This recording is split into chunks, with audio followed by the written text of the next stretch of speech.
Hello everyone, welcome back to my channel. This is Sambhu from Cloud Tech.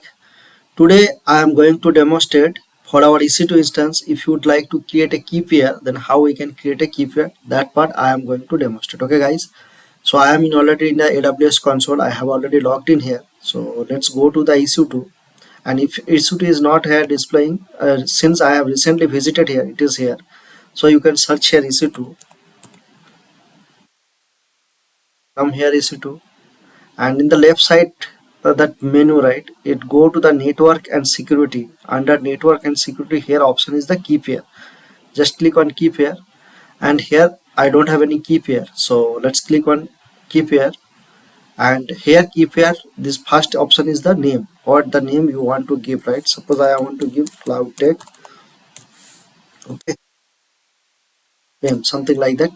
And here key pair two type is there. One is the RSA and other one is the ED25519. Okay guys, so these two type of key pair is available here. So this one RSA is support in Linux system as well as Windows system, whereas this ED25559, this one is will not support in the Windows system. Okay guys, so that part keep in mind, these two type key pair.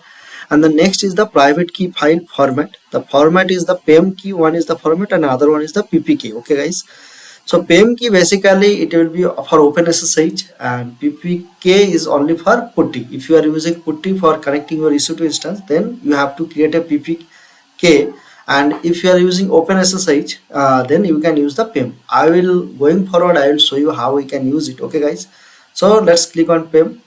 And then for RSA, since it is support with Linux and Windows, so let's select this one and then click on create.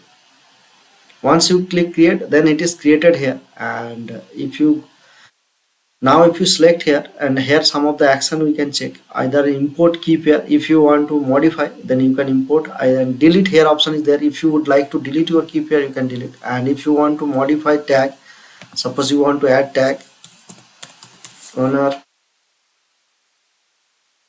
like that also you can do. Okay guys, now let's see where is my key pair. Okay guys, so go to the local, and if you see here, it's created that my key pair Cloud Tech PEM. Just now we have created, right? So it is created. So this is how we can create our key pair in the AWS console. Okay guys, I hope this session will helpful to you guys, and if you feel this video is valuable, then I will request you guys, please like this video and subscribe my channel. Okay guys, see you in my next video. Bye.